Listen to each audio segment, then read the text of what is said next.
네, 반갑습니다. 네, 이번 강의는 사회에 걸쳐서 이제 상법 조문을 한번 정리해보는 시간으로 갖도록 하겠습니다. 공부가 어느 정도 되어 있으신 분들요, 일단은 우리 가장 기본적인 그 조문 있죠? 이걸 한 번 정도는 정독을 하셔야 돼요. 그리고 이해하셔서 하셔야만 선택형뿐만 아니라 우리 사례형 있죠. 예, 답안지를 작성하실 때도 조금 도움을 받을 수 있기 때문에 꼭 한번 꼼꼼하게 한번 체크를 하시고요. 우리 제가 그 기본 강의는 어수법부터 했잖아요. 그런데 이제 조문은 우리 책 순서대로 상법총론, 회사법, 그리고 유가정권, 그리고 마지막으로 보험법 이렇게 해서 네 파트로 한번 진행해 보도록 하겠습니다. 자, 그럼 첫 번째 우리 교재로 넘어가서 2페이지부터 한번 수업을 진행해 보도록 하겠습니다. 제1장은 통칙 나오죠. 이거는 상법에 관한 아주 기본적인 내용이니까 가볍게 읽어보시고요. 자, 이제 시험과 우리 직접적으로 영향이 있는 제2장 상임부터 한번 해보도록 하겠습니다. 여러분 이 교재를 한번 보시면 처음엔 조문이 이렇게 적혀 있어요. 그리고 조문 밑에 이 조문에 관한 해설이 정리되어 있거든요. 그래서 조문 조금 어렵다 하시는 분은 해설 같이 병행해서 읽어보시면 조금 도움이 되지 않을까 생각됩니다. 자, 그럼 이제 제4조 우리 상임부터 한번 해보도록 할게요. 우리 상인 같은 경우는 이제 영리를 목적으로 하죠. 첫 번째 당연 상인 나오는데 가장 중요한 키워드가 뭐냐면 자기 명의로. 왜? 우리 상행위를 하는 자를 상인이라 하는데 그러면 상행위가 뭐냐? 이거는 영리를 목적으로 한다라고 보시면 돼요. 그래서 상인 잠깐 한번 정리하고 넘어가도록 할게요. 보통 상인이라는 거는 그죠? 영리를 목적으로 해요. 이 영리를 목적으로 하는 걸 뭐란다? 상행위라고 보시면 돼요. 그래서 개인이 그죠? 여기 나오는 뭐다? 당연 상인이다. 다시 말씀을 드리면 법인이든 다시 말하면 자연인이든 그죠? 자기 명의로 상의를 한다. 그럼 당연 상인으로 보시면 되는데 거기 조문 해설 한번 보시면 그죠? 상행위로 생기는 권리, 의무, 귀속 주체가 되는 것을 말한다. 어디 줄 그어놓으면 귀속의 주체예요. 이거를 그 밑에 조그맣게 다시 해설이 되어 있는데 거기 보시면 타인 명의로 할 때는 그 타인이 상인이라는 겁니다. 일단 명의가 상인이라고 보시면 돼요. 그리고 이 명의라는 거는요. 단순 명의인이 또 상인이 아니에요. 이게 조금 어려운 말인데 우리 여기 뭐 신고 명의인이라든지 납세 명의인은 상인으로 볼 수 없다라고 되어 있죠.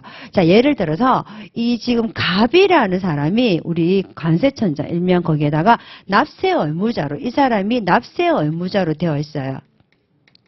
그런데 실질적으로 행정관청에 보시면 행정관청에 갑이 납세 의무자인데 실질적으로 을이 그죠?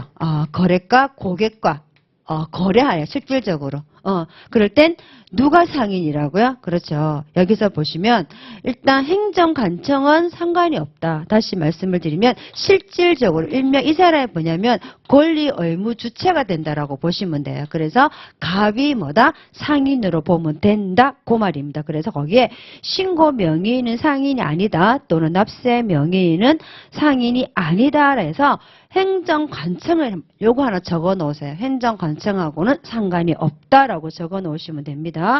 자, 상행위를 한다. 여기서 말하는 제 46조 있죠. 46조에 22가지가 나중에 한번 보십시오. 22가지가 쫙 이렇게 나열이 되어 있어요. 그래서 그거를 그죠? 이 46조 상법에서 규정하고 있는 46조에서 22가지를 자기 명의로 있죠. 그죠? 자기 명의로 한다. 타인 명의가 아니라 자기 명의를 할 때 당연 상인이라 한다. 이렇게 보시면 돼요. 그래서 당연 상인 파트 부분에서는요. 가장 중요한 키워드가 뭐다? 그렇죠. 자기 명의다. 그리고 행정관청하고는 상관이 없다라고 보시면 되고요. 영업을 할 거 다시 말해서 영업이라는 거는요. 계속성이어야 돼요. 단일회성이 아니라 계속성 그리고 영리 일명 뭐다 영리성 이렇게 한번 가볍게 보시고요. 기출 지문 한번 보도록 하겠습니다. 부모 동의 없이 자기 명의로 운송업을 영위하는 17세의 고등학생은 상인이다라고 보시면 됩니다. 자, 이제 3페이지, 제5조, 의제상인 한번 보도록 할게요. 점포 기타 유산 설비에서 상인적 방법으로 영업을 하는 자는 상행위를 하지 아니하더라도 상인으로 의제한다라고 보시면 돼요. 다시 말씀을 드리면 일단 일회성이 아니라 다시 여기 어느 정도 일정한 점포를 갖춰야 돼요. 이런 점포를 갖춰서 상인적 방법으로 영업하는 사람을 상인으로 의제한다라고 보시면 돼요. 그러니까 워낙 우리가 수시로 그죠? 이런 계속 바뀌다 보니까 업종도 바뀌고 계속 이거 위에 상법에서 규정하고 있는 22가지 계속 새로운 행위가 발생하다 보니까 그럴 때마다 계속 법을 바꿀 수가 없기 때문에 상인으로 의제한다라고 보시면 되는데 우리 5조에서는 이 항이 중요하죠. 회사는 상행위를 하지 아니하더라도 상인이 상인으로 본다라고 하시면 됩니다. 자, 그럼 설비상인 민사회사, 회사입니다. 그래서 보시면 일단 설비상인은요 개인으로 보시면 돼요. 그리고 민사회사, 상법의 46조 행위를 영위하지 않는 민사회사 이런 식으로 일단 그러니까 여기서 혹시 헷갈리시면 여러분들 뭘 하나 체크해 놓으시냐면 회사도 의제 상인이 될 수 있다라는 말 고려해 보시면 됩니다. 3번 같은 경우 있죠. 우리 변호사 우리 지금 준비하시는 변호사 그리고 법무사는 우리 분은 상인이 아니죠. 우리 변호사분들은 변호사법을 따르시잖아요. 그래서 상인이 아닙니다. 그래서 상인이 볼 수 없다라고 보시면 되기 때문에 거기다 하나 적어 놓으세요. 우리 상호 있죠. 나중에 상호 할 건데 이 상호는 상인의 명칭이죠. 상인의 명칭이잖아요. 그러면 우리 변호사분 나중에 개업하셔갖고 이렇게 간판 막 거실 거 아니에요. 그 상호법 받는다 안 받는다? 안 받죠. 왜? 상인이 아니시기 때문에. 자, 그리고 학원업 있죠. 학원업을 운영하는 자는 설비상으로 본다는 게 대본 판례 보면 됩니다. 자, 기출지문. 회사는 당연상인 또는 의제상인 중 하나에 해당하면 상인이 아닐 수 있다. 상인이라고 보시면 됩니다. 제6조 한번 보도록 할게요. 무능력자의 영업과 등기. 미성년자 또는 한정치산자가 법정 대리인 허락을 얻어서 영업할 때는 등기해야 됩니다. 자, 자연인은요, 행위 능력에 관계없이 누구든지 상연 자격을 취득합니다. 민법상 행위 무능력자는 등기해야 된다. 그냥 가볍게 보시는데, 우리 상인 여기 자연인 있죠. 자연인은 언제 상인이 되는지 그거 하나만 적어 놓으세요. 자, 상인, 언제 상인 됩니까? 부모님이 상인해서 자녀가 상인이 되는 것은 아니에요. 상인은 뭐다? 상대방이 봤을 때 객관적으로 저 사람 영업을 하는구나 해서 객관적 인식 가능성으로 보시면 돼요. 상대방이 영업하는구나 해서 이렇게 보시면 되고요. 회사는 그럼 여기서 말하는 회사 있죠. 이 상인은 객관적 인식 가능성이고요. 회사 같은 경우 있잖아요. 회사는 말 그대로 뭐다? 우리 등기 아시죠? 등기를 하면 법인격이라는 사람하고 똑같은 법인격이 부여되죠. 그래서 이런 식으로 해서 등기하면 상인이 된다 그래서 태생적 상인으로 보시면 돼요. 태생적 상인. 이렇게 보시면 됩니다. 거기다가 하나 적어 놓으세요. 자연인에다가 객관적 인식 가능성. 상대방이 저 사람이 하는구나. 이렇게 해서 보시면 되죠. 가장 우리 대표적인 게 뭐죠? 금전 차입하러 가는 거. 영업을 준비하기 위해서 제가 은행에 금전을 차입하러 가요. 그럴 때 저는 이제 금전 차입하는 순간 은행 직원이 저한테 물어볼 거 아니에요. 대출받아서 뭐 하실 거예요? 물어봤을 때 제가 이거 영업할 거예요. 또는 뭐다? 개업 준비할 거예요. 라고 말하는 순간 은행 직원이 저 사람이 영업하는구나. 라고 인식을 하게 되면 그때부터 뭐다? 우리 자연인은 상인이 되는 객관적 인식 가능성을 보시면 됩니다.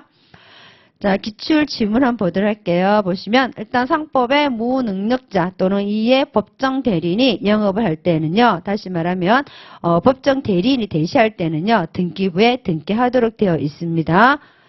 알려야 되는 거예요. 우리가 상법에서 등기라는 거는 다른 사람한테 모두 알리는 거죠. 공시라고 보시면 되겠죠. 제 7조 한번 보도록 할게요. 무능력자와 무한책임사원. 그러니까 미성년자가 한정치산자 둘 중에 한 명이 법정 대리인 허락을 얻어서 그 회사에 무한 책임 사원이 될 때는요. 그 미성년자 한정치산자는 능력자로 본다. 그렇게 보시면, 그것 하나만 더 적어 놓으시겠어요? 무슨 말이냐면, 일단 허락을 얻으면 무한 책임 사원이 돼요. 그리고 거기다가 엄행이 있죠. 일단 이 미성년자가 법정 대리인의 동의를 얻었어요. 동의를 얻어서, 법정 동의를 얻어서 이 사람이 이제 미성년자입니다. 미성년자가, 그죠? 네, 미성년자가 이제, 형 경우에 이 사람이 어음 발행했어요. 이 어음 발행할 때 다시 법정 대리인의 동의를 받아야 되느냐? 판례가 어떻게 한다? 필요 없다라고 나왔어요. 그거 하나만 체크하세요. 그래서 미성년자가 법정 대리인 허락을 얻어서 무한 책임 사원에 대해서 어음행위를 발행할 때는 다시 법정 대리인 동의를 요하지 않는다는 거. 그거 하나만 체크하시면 됩니다. 제 8조 보도록 할게요. 자, 거기 보시면 일단 등기하고 난 다음에, 그죠? 법정 대리인의 대리권을 제한 있죠. 대리권 제한할 수 있죠. 선의 제3자한테는 대항하지 못한다. 요것만 체크하시면 됩니다. 이건 워낙 많이 나오는 말이잖아요. 제 9조 보도록 할게요. 소상인입니다. 자, 자본금 10억 미만, 자본금 그죠? 1,000만 원 미만이죠. 이거보다 더 중요한 게 뭐냐면 회사예요. 예, 회사는요, 1,000만 원 미만의 자본금을 가지고 영업을 하더라도 소상인이 될 수가 없어요. 그거 하나만 거기 조문 해설 있죠? 회사가 아닌 자, 거기에 동그라미 하시고요. 일단 소상인이 되면 지배인, 상호, 상업장부, 상업등기에 관해서는요, 소상인은 하지 않아도 돼요. 상법에 적용이 없다라고 보시면 됩니다. 자, 일단 거기서 조문 해설에서 그 회사가 아닌 자의 동그라미 하시고요. 그리고 나머지 상법 일부 개정 배제, 뭐 이런 거 한번 읽어보시고, 일단 기출 질문 한번 분석해 보도록 할게요. 어디가 틀렸느냐? 소상인은 회사를 포함한다. 틀렸죠? 금방 회사는 자본금이 1,000만 원 미만이 된다 하더라도 소상인이 될 수 없다. 그 부분 틀렸고요. 우리 그 13년 변호사 문제 보시면 상사 유치권 가정에 관해서는 소상인의 적용을 받지 않는다 했는데 상사 유치권은 아닙니다. 지배인, 그죠? 상호, 상업장부, 상업등기 이렇게 보시면 되겠죠? 자, 이제 거기 보시면 참고 4페이지 참고에 나오죠. 여기 우리 상인 자격 나오는데 자연인하고 법인 나오잖아요. 그래서 보시면 일단 뭐 자연인은 말 그대로 영업을 개시할 때 받는다 해서 거기 이본의 학설과 판례가 있죠. 판례만 한번 잠깐 보도록 할게요. 학설은 우리가 뭐 주관적으로 그리고 객관적 하고 있는데 일단 다수설은 우리 판례 입장하고 똑같다라고 보시면 됩니다. 그래서 준비행위 있죠. 우리가 금방 제가 말씀을 드린 것처럼 금전 차익 같은 경우 준비금이잖아요. 준비행위잖아요. 영업을 이것도 바로 뭐다? 예, 포함된다라고 보시면 되고요. 법인은 회사에 그 설립 등기되어 있죠. 옆에다가 적어 놓으세요. 태생적 상인이다. 다시 말하면 회사는 등기함으로써 법인격이 부여된다라고 보면 됩니다. 자, 이제 제3장 상업사용이 우리 2장에서는 제4조에서는 상인을 배웠으면요. 제3장에서는 제10조는 뭐냐면 상업사용이라서 상인을 도와주는 사람으로 보시면 돼요. 3명 나오죠. 지배인과 부분적 포괄 대리권을 가진 상업사용인과 물건 판매 점포 사용이 나오죠. 그럼 우리 가장 시험 조금 많이 출제되는 부분이죠. 지배인 한번 잠깐 보도록 할게요. 자, 상인은 지배인을 선임해서 본점 또는 지점에서 영업을 하게 할 수 있다. 누가 선임한다고요? 상인. 상인이 지배인을 선임한다라고 보시면 됩니다. 일단 상인 자격을 보시면요. 의사 능력을 가진 자연인, 다시 말하면 행위 무능력자도 포함된다.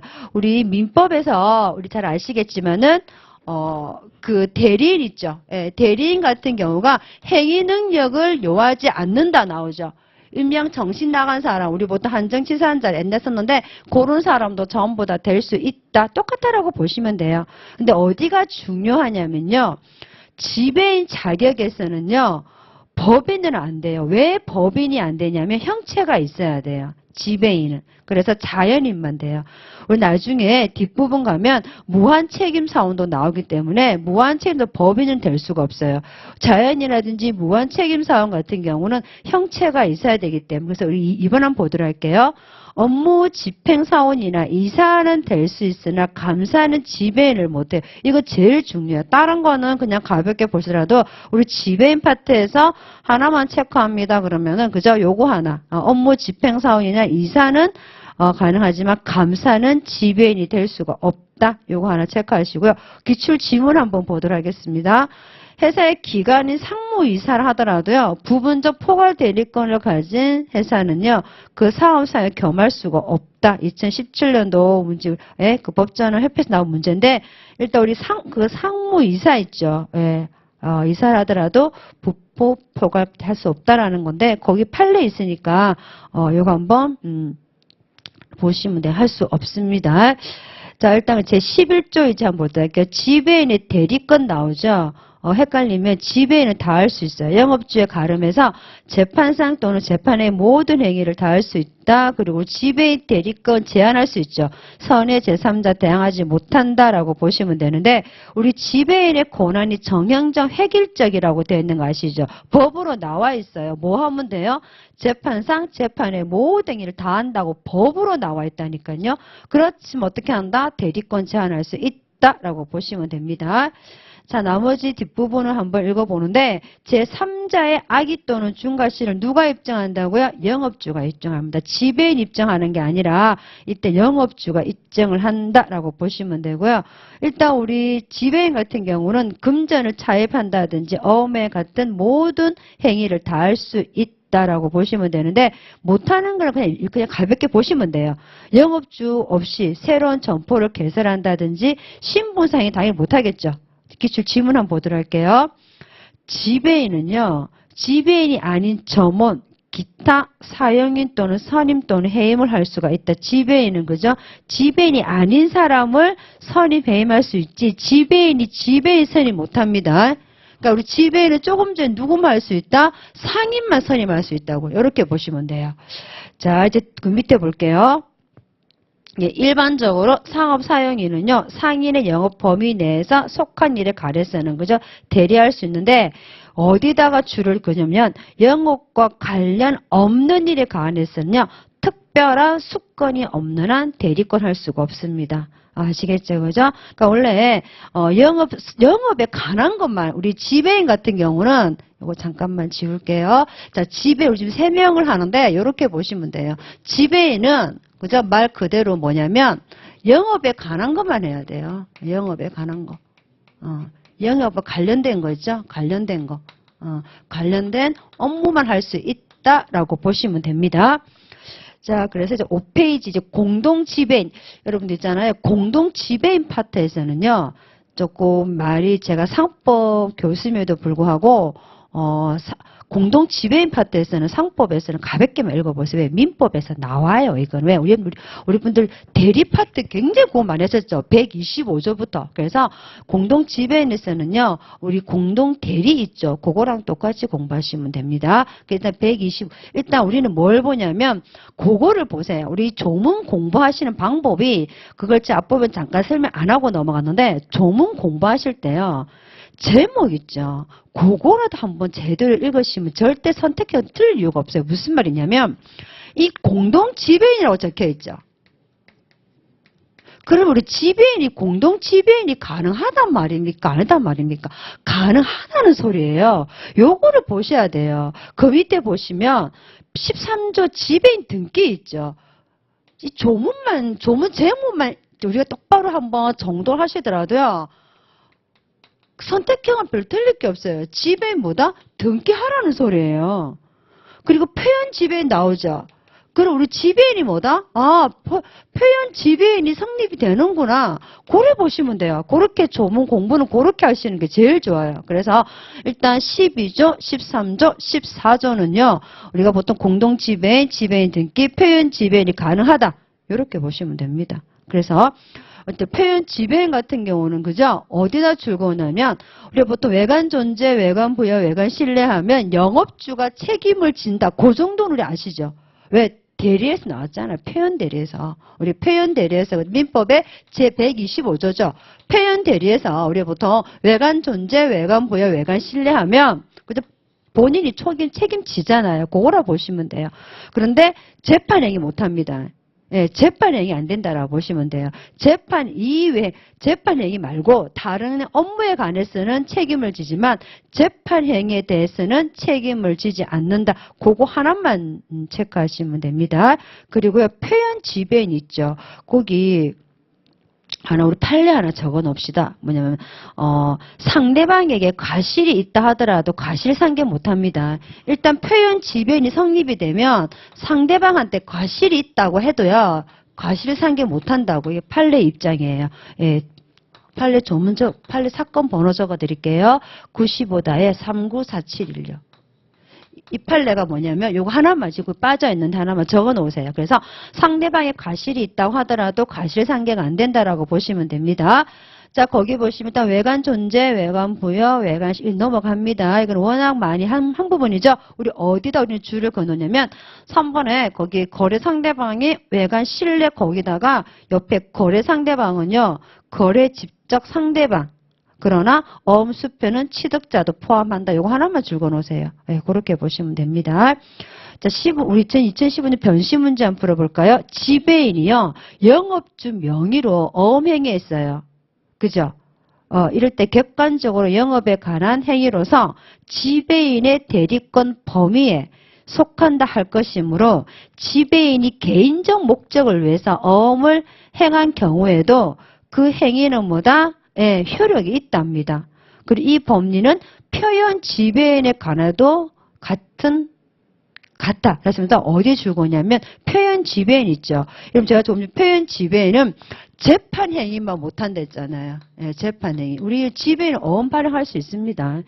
그러니까 이거를 영업주가 지배인이 자기 개인 목적으로 있죠. 발행해도 돼요. 책임을 제가 어음 파트가 다시 한번 설명해 드릴게요. 자, 15조 일명 부분적 포괄 대리권을 가진 상업사용인이죠. 이 사람도 뭘 못한다? 여러분 거기다 헷갈리시면 적어 놓으세요. 지배인에다가 뭘 적어 놓으시냐면 우리 은행 지점장 있죠. 요렇게 하나 적어 놓으세요. 판례가 되게 재밌는 게 많아요. 자, 예를 들어 볼까요? 여기 지금 안 나왔었는데, 이 은행 지점장 지배인이요, 우리 신림에 있는, 신림동에 있는 우리은행 지점장이에요. 우리은행의 지배인이에요.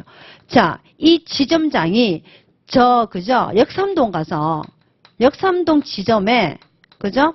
우리은행 가서, 콩내라 판대라 할 수 있습니까? 없습니까? 신림동에 우리은행 지점장이 당연히 못하죠. 예, 그래서 다시 말하면 지배인은요.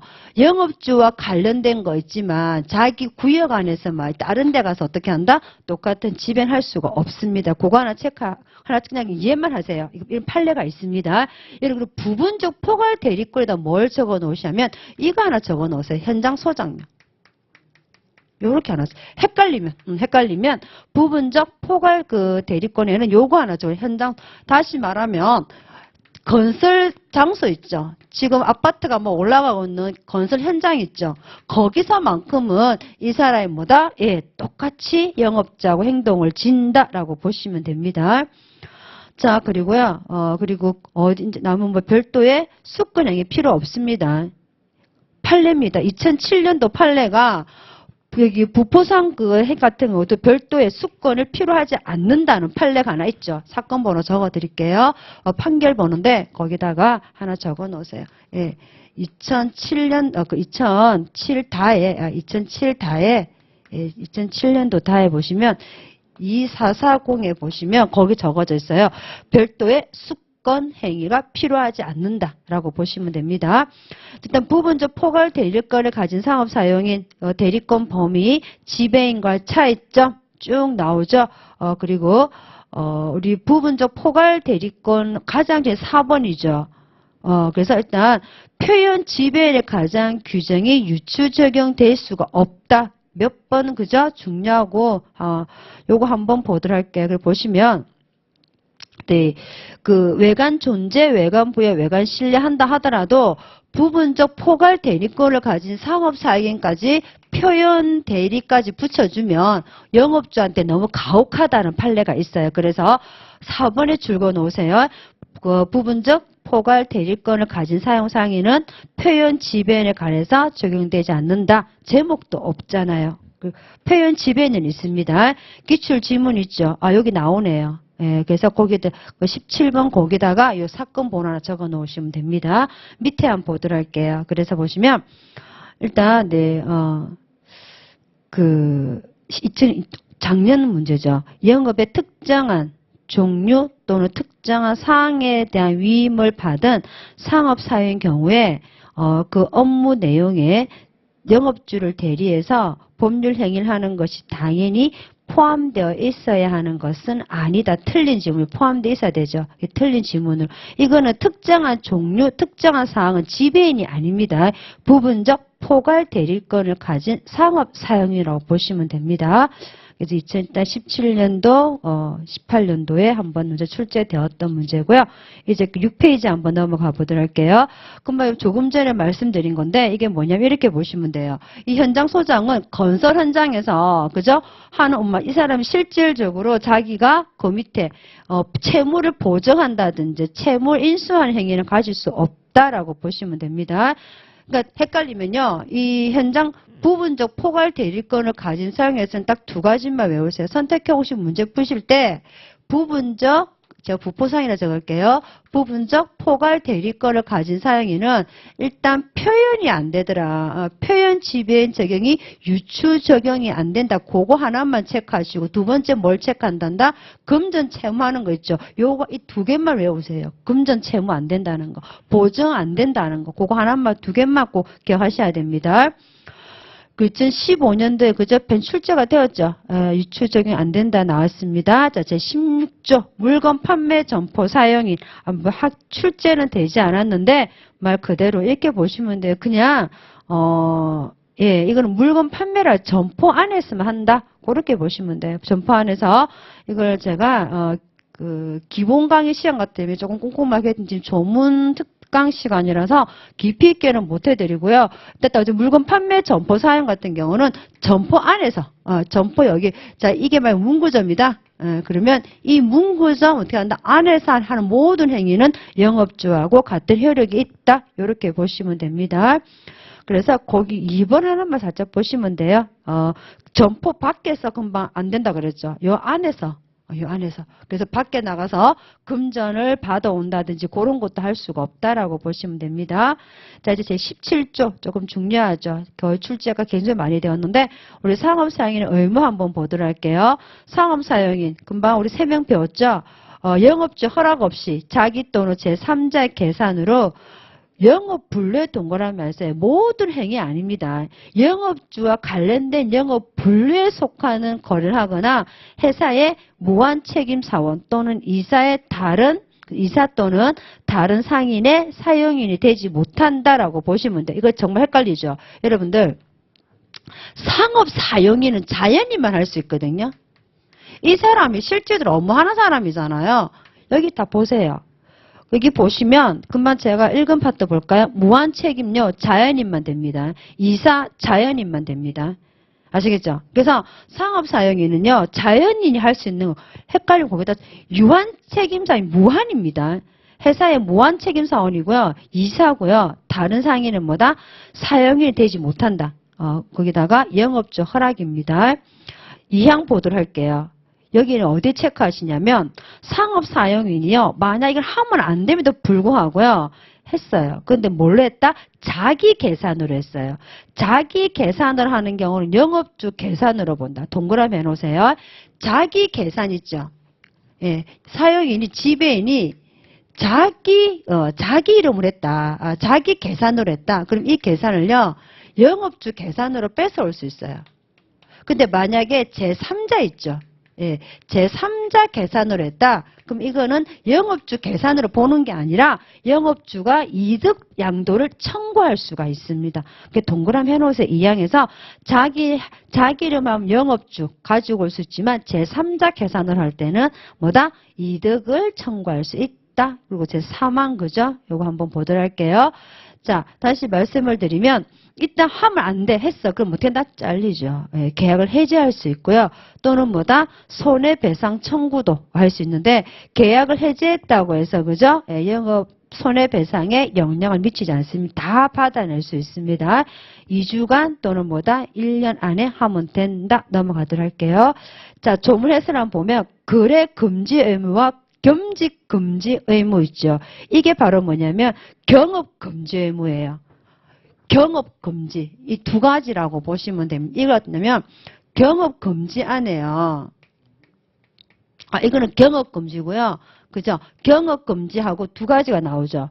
거래 금지, 겸직 금지. 이게 두 가지가 경업 피지 의무예요. 혹시 용어 나오면 당황하지 마시고요. 경업 피지 의무 있죠. 예. 예, 여기 안에 두 개가 다 들어가요. 이래 보시면 됩니다. 그래서 거래 금지 의무. 여기 어디를 줄거 놓으시냐면 일단 거래 자체는 유효합니다. 예, 원래 하면 안 되죠. 근데 거래 자체는 유효해요. 그러나 개입권이라든지 다 인정할 수가 있다. 근데 어디에 체크하시냐면 겸직 금지 의무 있죠. 이것도요, 개입권 행사할 수 없습니다. 거래 금지 의무는 개입권 행사할 수 있으나 겸직, 왜 못하냐면, 여러분, 경업을 위반했어요. 하지 말랬는데, 딴 데 가서 딴 거 하고 있어요. 그러면 어떻게 합니까? 그죠? 가서 간판 떼라. 전단지 해소하죠. 이게 개입권이 끼어드는 건데, 겸직 금지 의무는 뭐냐면, 제가 이 회사에 무한 책임 사업을 하면 안 되는데 불구하고, 무한 책임을 하고 있으면 너 나가 라고 해서 영업주가 이 자리에 앉을 수 없죠. 그래서 겸직 금지 의무는 개입권이 없습니다. 일단 이렇게 보시면 되고요. 개입권 한번 잠깐만 보도록 할게요.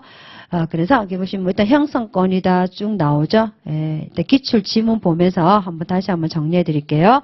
자, 상업사용이 영업주, 영업분류에 속하는 거래를 하더라도 그 행위가 상업사용의 영리성이 없다면 금지, 그저 대상이 아니다. 일단 우리 16년도 법조협회에서 나왔던 문제라고 보시면 되고요.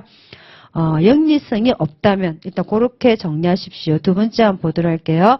상업사용 영업주 허락 없이 동종 목적을 한 다른 상인이 될 수 있다. 안 된다 그랬죠. 그리고요. 세 번째 한번 보도록 할게요. 상업사용이 금지의무를 위반해서 제3자와 거래하는 경우 그 거래가 자기의 계산으로 한 것일 때는 영업주는 개입권을 행사할 수 있다. 할 수 있습니다.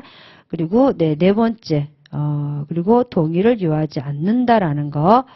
자, 그 개입권 행사할 때 다시 말하면 영업주가 찾아가서 간판 떼라 할 때 그 상업사인 동의 필요 없잖아요. 그 아주 기본적으로 읽어보시면 됩니다.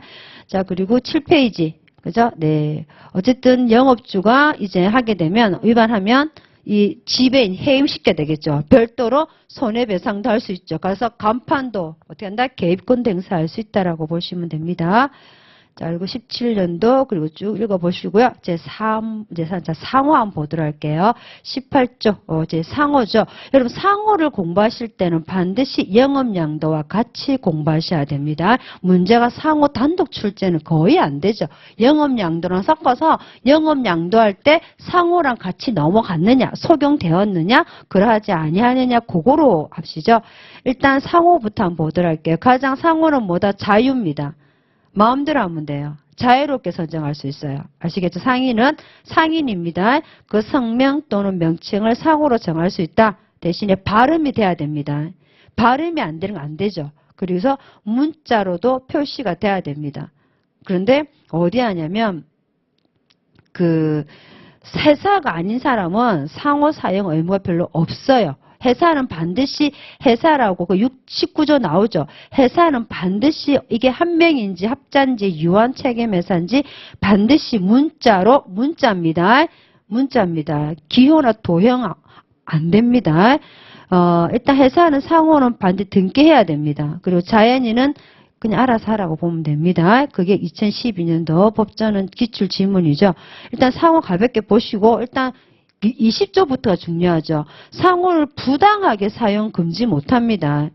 회사는요. 회사가 아닌 상호는 회사인 표시하면 못하죠. 예, 그리고 회사를 영업을 양수하는 자도 똑같습니다. 2012년도 법전은 문제니까 일단 상호를 부정하게 사용할 수가 없다. 상일은 단일해야 됩니다. 그냥 단일한다. 그 정도만 보시면 돼요. 동일한 영업에는 당일 상호. 이게 뭐냐면 이렇게 보시면 되죠. 제가 이렇게 점포를 하나 가지고 있어요. 여기다가 상호를 요렇게 갖다 넣어요. 이게 된다 안 된다? 이거 안 된다는 소리예요. 그런데 제가 점포를 이렇게 몇 개를 갖고 있는데 요렇게 상호를 하나 쓰는 거는요. 예, 이거는 돼요. 이거는 안 돼요. 이거는 돼요. 그래서 볼게요. 그래서 동일한 영업에는요, 단일 상호를 사용해야 된다라고 있죠. 그래서 그 밑에 2번이죠. 하나의 영업에 수개의 상호를 사용하는 것은 안 된다. 불가라고 나오죠. 예, 고래 보시면 됩니다. 근데 그게 1번이 이거예요. 수개의 영업에 관료되어 있죠. 수개의 영업을 사용하는 경우 영업별로 다른 사용을 사용하는 공통된 사용과 요거 똑같은 상호 사용된다고 요거는 안 된다는 요거는 된다는 이렇게 보시면 됩니다. 자, 주식회사는 각자 수개 영업하는 경우 영업별로 다른 상호를 틀렸습니다. 해서 주식회사 같은 경우는 그죠? 예, 하나의 상호만 사용한다라고 보시면 됩니다. 자, 그리고요. 회사가 수개 영업하는 경우에 각 영업별로 상호를 사용할 수 있댔죠. 요거 각자 다 할 수 있잖아요. 요건 다 따로따로 할 수 있잖아요. 그래서 이렇게 보시면 됩니다. 그러니까 요거는요. 요렇게 해도 되고요. 요렇게 해도 된다는 그 말이에요. 2017년도에 출제가 한번 되었으니까 가볍게만 보십시오. 자, 그리고 8페이지 한번 넘어가 보도록 할게요. 보시면 동일한 그죠? 자기 명의와 자기의 처명의로 각각 상호를 등기한 후에 실질적으로 동일한 영업소에서 동일 유사한 영업의 두 개 상호를 병해 사용을 가능하다 안 된다 했습니다.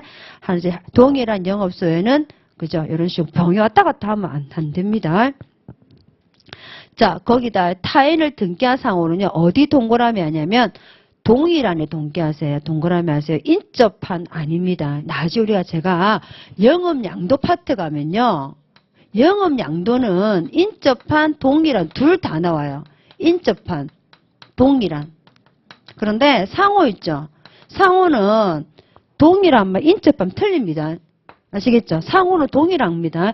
이거 인접한 데 가서는 해도 돼요. 똑같은 상호, 비슷한 상호 써도 돼요. 자, 그리고 선등기자의 등기 배제 청구권, 배척 청구권의 학설, 판례, 검토 쭉 나오는데 혹시 답안지 쓰실 때, 그 사례형 답안지 쓰실 때 이렇게 학설 이런 거 여기 굉장히 정리가 잘 되어 있죠. 이런 거 한번 체크하시는데 제가 간단하게 한번 정리해 드릴게요. 선등기자가 이게 무슨 말이냐면 이렇게 보시면 돼요. 자, 등기자입니다. 그러면 등기한 사람은요. 제가 여기서 이 갑이라는 사람이 신림 반점이라는 그죠? 예. 신림 반점이라는 거를 등기해서 상호를 사용하고 있어요. 근데 을이 나중에 와서 비슷한 신림 그죠? 반점이 아니라 중국집 이런 식으로 유사 상호를 사용하고 있으면 이거는 선등기자입니다. 선등기자는요. 이 사람이 등기하지 못하도록 배제, 청구 이게 바로 뭐냐면 사전 등기 배척권이라서 인정합니다. 아시겠죠? 그죠? 이거는 반드시 뭐다? 등기자만 할 수 있어요. 거기다 적어 놓으세요. 등기자만. 그러니까 미등기 상호자는요. 등기 배제 청구를 할 수가 없습니다. 이렇게 보시면 되고요. 일단 법 학설은 그죠? 이렇게 보시면 등기 말소 청구권도 포함한다 쭉 나오죠. 판례 한번 보도록 할게요. 선등기자가 분명히 등기자입니다. 미등기 안 된댔습니다. 후 등기자가 그죠? 거기에 상대로 그와 같은 등기 말소를 청구할 수 있도록 인정하고 있고 이를 실체를 나른다는 판례 입장입니다. 그리고 요건 한번 보도록 할까요? 동일이죠. 인접 아닙니다. 그리고 효과. 일단 등기 말소 청구. 말소도 청구할 수 있고 상호로 등기하지 못한다라고 보시면 되겠죠. 어쨌든 우리 상호 등기 효력이라는 거는 상호를 등기한 선 등기자는 후 등기자에게 등기를 못하게끔 하는 등기 배제 청구권과 등기 말소 청구권도 있다. 자, 222조 2 한번 볼게요. 상호의 가등기죠. 이런 가등기는 어디다가 조금 주목하시냐면 주식회사하고 유한회사를 묶어서 물적회사라고 적어 놓으세요. 무슨 말이냐면 가등기가 물적회사만 가능합니다. 물적회사. 만약에 등기하고 난 다음에는 뭐다? 이때는 인적, 물적 다 가등기 할 수 있어요. 그래서 주식회사와 유한회사를 설립할 때는 본점 소재지에 그죠? 예, 본점입니다. 등기소에 가등기 하면 돼요. 가등기는 본등기하고 똑같아라고 보시면 됩니다. 그냥 그렇게만 정리하세요. 내가 미리 상호를 이런 식으로 등기할 수 있습니다. 좋은 상호 있잖아요. 그래서 일단 거기다 보시면 가등기 가능하다 나오죠. 주식회사하고 유한회사만 된다 했습니다. 인적회사는 가등기 할 수가 없다라고 보시면 되고요. 그리고 만약에 내가 본점을 이전한다? 그럼 이전할 곳에 관할 등기소 하시면 됩니다. 자, 또 이게 별거 아닌 것 같음에도 불구하고 두 번이나 출제가 되었죠. 한번 보도록 할게요. 유한회사는 2012년도 변신을 되게 쉽게 나왔죠. 예, 설립 전에 전자 동그라미 하세요. 후에는 뭐다? 다 돼요. 두 번째 한번 보도록 할게요. 회사가 상호 목적 변경하고자 할 때는 가등기를 신청할 수 있다.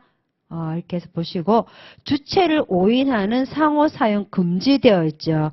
첫 번째 우리 1항 볼게요. 누구든지 부정한 목적으로 영업 양도를 오인할 수 있는 사지 못한다.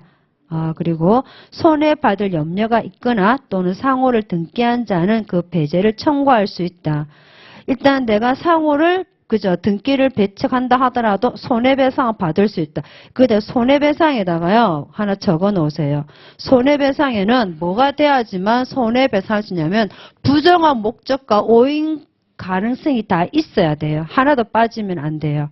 예, 뭐냐면, 거기 손해배상에다가, 한번 봅니다. 이게 없죠? 예, 책이 없으니까 거기다가 손해배상에다가 뭘 적었냐면 오인 가능성 있죠. 누가 봐도 오인 가능성이 있어야 되고 이거 AND입니다. OR 아닙니다. 두 개 다 있어야 됩니다. 그럼 뭐다? 부정한 목적이 다 입증이 돼야 돼요. 예, 이거 다 있어야 돼요. 이거 두 개가 만약 부정한 목적이 없음을 입증을 해버린다. 그러면 손해배상 청구할 수 없습니다. 하나 적어 놓으세요. 이 사망에다가 자, 그리고요. 동일한 특별강력시 시군 동정업에 동일한 등기한 상호를 사용한 자는 부정한 목적이 있는 것으로 추정에 동그라미 하세요. 추정입니다. 자, 이거는 무슨 말이냐? 요거 잠깐만 하나 설명하고 조금 넘어가도록 할게요. 우리 상호는 아마 공부를 많이 하셨을 거예요. 그런데 요거 하나만 정리하고 넘어갈게요. 등기상호 있죠? 등기하고 미등기 있죠. 요거 하나만 딱 정리하고 요렇게 한번 보고 넘어갑시다. 자, 일단 등기상호든 미등기상호든 상호는 뭐다? 상호 전용권이 있습니다. 이거 절대 걸리시면 안 돼요. 상호 사용권이 있습니다. 이게 어떤 분 공부하시면서 전용권은 등기자만 있다. 틀렸습니다. 미등기자도요. 상호를 전용할 수 있어요. 이걸 사용할 수 있어요. 그러나 뭐다? 이거를 왜 빼버리냐면 요렇게 이것 때문에 빼버리는 거예요. 무슨 말이냐면 상호는 누구든지 사용하고 나 혼자 사용은 다 할 수 있어요. 그러나 등기를 한다는 거는 내가 뭔가 짠하고 창설적 효력이 있는 것이 아니에요. 등기를 한다는 거는 내가 사용하고 있는 상호를 나 혼자 전용하기를 강화시킬 뿐이라는 거예요. 이렇게 보시면 돼요. 혹시 문제 조금 나오면 등기라는 거는 등기든 미등기든 상호는 자유롭게 사용할 수 있으나 나 혼자만 좀 더 쓰고 싶어. 그럼 뭐다? 등기하면 이 사회에 뭐 전용권이 짠 하고 창설하는 게 아니라 강화되는 효력만 있다. 요래 보시면 됩니다. 그래서 여기 요거 하나만 갈 길이 머니까 요렇게 잠깐 하나만 다시 하고 넘어갈게요. 자, 등기상호 우리 오인 가능성 아시죠? 예, 오인 가능성 그리고 뭐다? 부정한 목적. 예. 부정한 목적 그리고 손해받을 염려 이 세 가지죠. 예. 손해받을 염려가 있다. 이런 경우가 바로 뭐냐면 자 등기자가 만약에 오인 가능성 부정한 목적 또는 손해받을 염려가 있을 때 상대방한테 그죠 상호를 배척하라든지 상호를 말소하라든지 여러 가지 권리 행사할 수 있죠. 그죠? 근데 이거는 이 요건은 바로 뭐다? 미등기에 관한 거죠. 그럼 등기는 뭐냐? 등기는 이렇게 보시면 돼요. 등기는 물론 오인 가능성이 있어야 되죠. 그러나 이게 바로 뭐다? 예, 추정됩니다. 이거는 입증을 누가 하는 줄 아세요? 이거 입증 누가 합니까? 그렇죠? 기존에 하고 있는 만약 이 갑이라는 사람이 미등기 상호입니다. 이 을이 옆집에 와서 유사 상호를 쓰고 있으면 이 갑이 부정한 목적이 있음을 입증해야 돼요. 그러나 만약 이 사람이 이 갑이 그죠? 이 갑이 만약에 등기 상호다. 그러면 그죠? 이때는 부정한 목적이 추정되기 때문에 이 사람이 내가 부정한 목적이 없음을 입증한 데서 입증 책임의 뭐다? 예, 전환이란 말을 쓰는 거예요. 요래 보시면 돼요. 요거 하나만 체크할게요. 그래서 일단 미등기상호는요, 오인 가능성이 있어야 되는, 이거는 유사하면 되죠. 똑같을 필요는 없죠. 유사하면 됩니다. 그리고 부정한 목적, 손해받을 염려, 있다. 이런 경우에 상대방한테 등기를 등기 배척은 안 됩니다. 뭐 손해배상을 청구한다든지 할 수 있는데, 등기상호는 뭐다? 예, 자동적으로 추정되기 때문에 상대방이 부정한 목적이 없음을 입증한, 이건 필요 없어요. 요건 필요 없어요. 손해발 염려가 없는 경우라도 등기상호는 보호받습니다. 그렇게만 해놓고 나서 9페이지에 한번 조물 해설 넘어가 보도록 할게요. 거기 나오죠. 첫 번째 뭐냐면 그 내용 봅시다. 상호 사용권, 상호 전용권, 그죠? 둘 다 됩니다. 등기상호든 미등기상호든 상호를 자유롭게 사용할 수 있고요. 상호를 뭐다? 예, 전용할 수 있어요. 둘 다 뭐다? 나 혼자 쓸 수 있죠. 그러나 등기를 하게 되면 이제 다른 사람보다 나는 더 강화시킬 효력만 있다. 그래서 상호 전용권, 거기 다만 입증 차임의 책임 있고 등기 상호인만 사전 등기 배척권. 그죠? 예. 그럼 상호 사용 폐지권은 미등기 상호 된다, 안 된다? 된다는 소리죠. 상호 폐지에 미등기 상호 됩니다. 손해배상 청구 됩니다. 근데 뭐가 돼야 된다고요? 손해배상 청구는 그죠? 요거 두 개가 입증이 돼야 된다고요. 예. 요렇게 보시면 됩니다. 상호 전용권 한번 보도록 할게요. 자, 상호 사용, 상호권 보면 네, 그 상호권을 강화하단 말만 나오죠. 예, 상호권. 등기하면 강화한 효력만 있다. 요건 볼게요. 부정한 목적, 오인 가능성, 손해받을 염려. 금방 한 번 다 한 거니까. 볼게요. 타인 사람이, 다른 사람이 상호를 자기 상호로 사용함으로써 일반으로 하여금 자기 영업을 상호권자가 오인한다. 그럴 때, 부정한 목적이 있는 것으로, 그저 되는데, 등기사항 같은 경우는 뭐다? 예, 입증된다. 이렇게 추정된다. 그래서 적어놨죠. 입증 책임의 전환. 이거 무슨 말씀인지 아시겠죠? 자, 오인 가능성은요. 동일할 필요 없습니다. 누가 봐도 오해하면 됩니다. 손해받을 염려라는 거는 현재 손해뿐만 아니라 장래에 내가 생길 수 있다. 거기까지 다 포함된다라고 보시면 되고요. 자, 효과. 일단은 상호 폐지해라. 그리고 손해배상 청구라고 보시면 되겠죠. 나머지 우리 17년도에 한번 문제가 출제가 됐죠. 볼게요. 부정한 목적으로 타인 영업을 오인될 수 있는 상호를 사용한 자는 그러한 상호 사용에 인해서 손해를 받을 염려가 있는 경우에 상호 폐지를 청구할 수 있고 둘 다 할 수가 있습니다. 손해배상 청구. 이제 이거 외우겠죠. 거기다 뭐 적어놓으라고요? 이거 두 개요. 그렇게 보시면 됩니다. 자, 이제 네. 명의대여자 책임회가 나오죠. 명의대여자, 우리 이제 4장까지만 잠깐 보고 넘어갈게요. 자, 명의대여자 같은 경우도 출제가, 그죠? 예, 끝없이 출제가 돼요. 이 명의대여자는 그 24조 잠깐 볼게요. 조문 한번 보고 넘어갑시다. 조문은 굉장히 짧게 나왔거든요. 근데 볼게요. 타인에게 자기 성명 또는 상호를 사용해서 영업을 허락할 자를 자기의 영업주로 오인하고 계산한 제3자에 대해서 그 타인과 무슨 책임? 연대 책임. 그죠? 그럼 명의대여자는 상인임을 요합니까? 아닙니까? 그죠? 우리가 보통 부모님들이 보증 쓰면 3대가 망한다 하죠. 명의 한번 잘못 빌려주면은요, 3대가 아니라 어마어마한 피해가 가요. 여러분들, 명의 대여자는요, 대여자가 이름 빌려주는 사람이죠.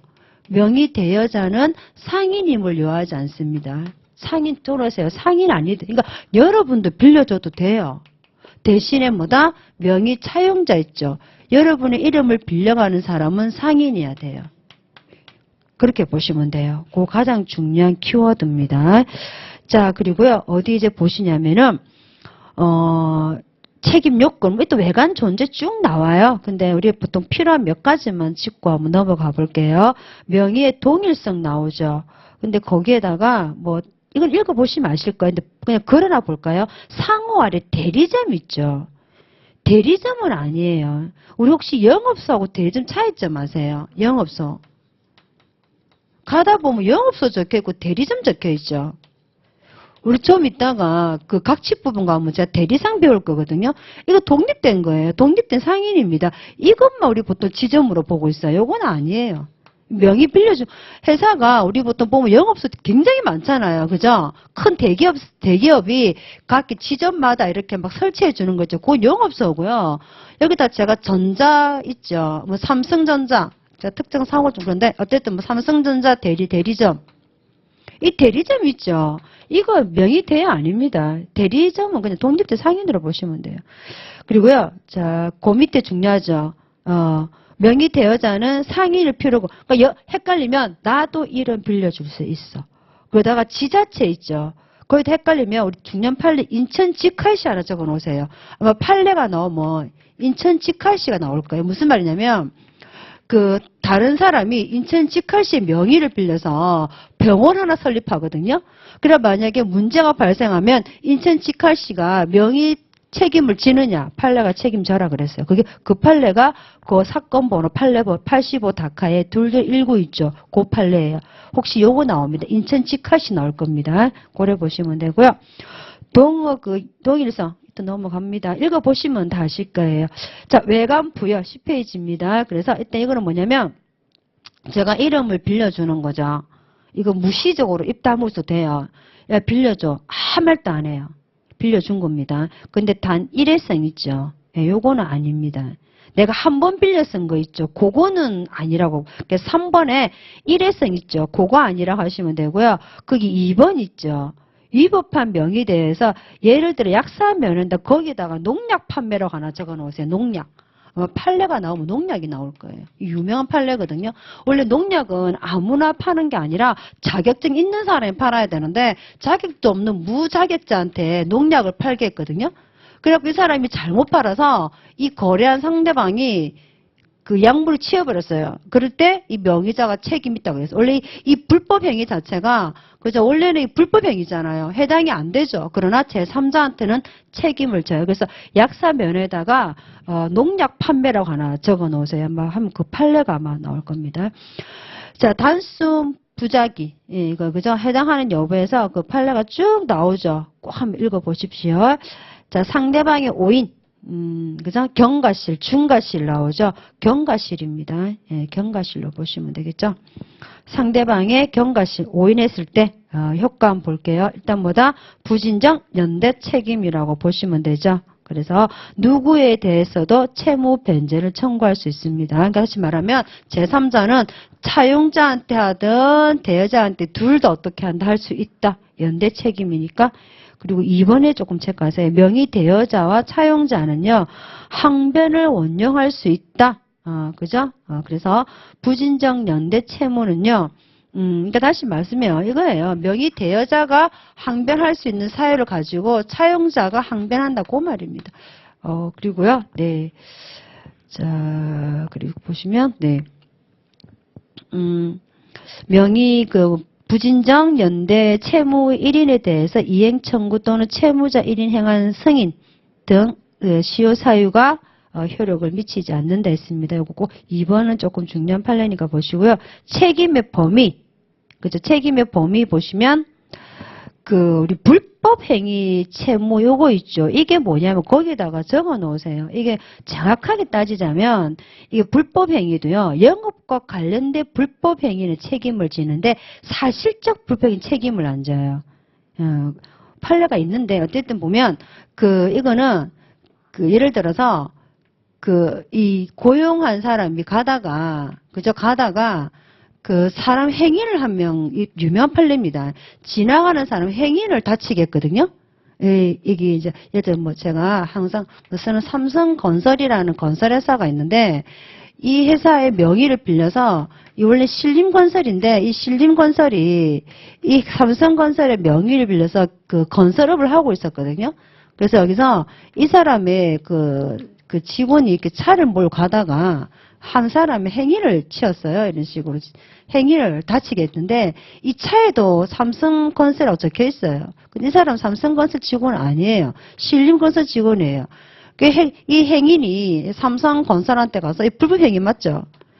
행위에 대해 가서 이 행인이 삼성건설한테 가서 그 소송을 제기했는데 패소했어요. 왜냐하면 거래하고 상관없잖아요. 사실적 불법행위잖아요. 근데 만약에 이 신림건설이 그 건설 그 장비 있잖아요. 이 건설에 관련된 걸 외상으로 했어요. 외상했어요. 근데 이게 사기예요. 이거 불법행위 맞죠?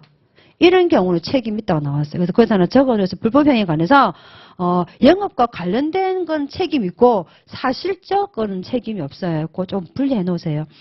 가장 중요한 그거죠. 2번이죠. 명의 차용자의 피용자에 대한 책임은 없습니다. 피용자 행위에 대해까지 책임질 필요 없죠. 그렇게 보시면 돼요. 피용자 행위 있죠. 요 사용자 책임이 요 밑에 사람 있잖아요. 요 밑에 하고 있는 이 사람이 사용자 밑에 고용자, 피용자 있죠. 이 사람 행위에 대해서까지 삼성건설이 책임질 필요 없습니다. 그거 하나만 체크해 놓으시면 돼요. 자, 그리고요. 네, 자, 적용 범위 일단 어수도 다 포함. 이런 어수가 삽니다. 기출 지문 뭐 우리 팔렘 우리 거기 17년도하고 좀 많이 나왔죠. 변심한 18년도 작년 편리가 나와서 한번 볼까요? 변호사 기출 문제만 잠깐 읽어보겠습니다. 네, 명의 대여가 위법인 경우는요. 명의 대여자 책임을 물을 수가 없다. 예, 틀렸죠. 위법한 경우도 된다 있죠. 저기 있잖아요. 약사 명의.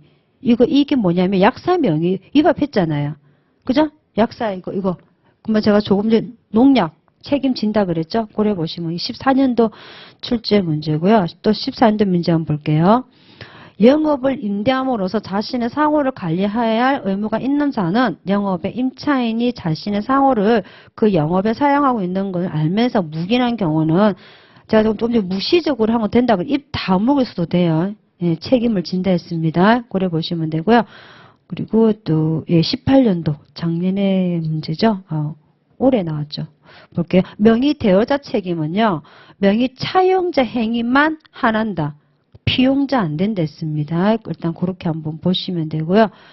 자, 그리고 네 11페이지 그쵸? 네 보시면 거기 기출 지문 마지막 건 보시고 또 13페이지죠.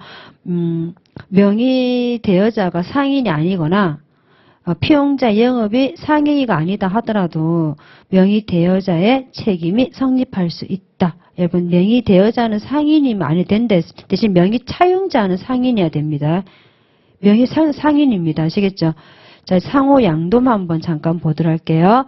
상호 양도에서는 뭐냐면 제가 그냥 양도하는데 여러분 생각해보세요. 기본적으로 상호를 양도한다는 거는 제가 가지고 있는 영업과 같이 해야 돼요. 따로 해야 돼요. 기본이 같이 가야 되죠. 그죠? 반드시 영업 같이 가는데 대신에 제가 이제 장사 안 할 거예요. 영업을 폐지해요. 그런 경우는 상호만 가능하다라고 보시면 됩니다. 자, 17년도 우리 변시 문제 한번 보도록 할까요? 영업을 폐지하는 경우 등기되지 아니한 그 영업의 상호는 양도할 수가 없다. 이때 있죠. 폐지하는 경우는 됩니다. 이제 없어지는 거잖아요. 상호 불사용의 효과. 그죠? 일단 2년간 상호를 사용하지 않을 때는 이를 폐지한 것으로. 왜냐하면 이거를 다른 사람이 또 이쁜 상호 있잖아요. 그럼 다른 사람한테도 기회를 주기 때문에 2년이에요. 2년간 사용하지 않으면 폐지한 것으로 본다. 그래서 상호 등기 말소 청구 그리고 부정사용 나죠. 일단 이건 법적 형사 책임도 따릅니다.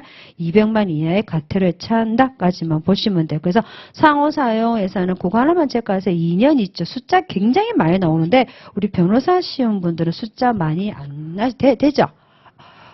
나중에 제가 소송편 가서 그때 뭐 우리 하고요.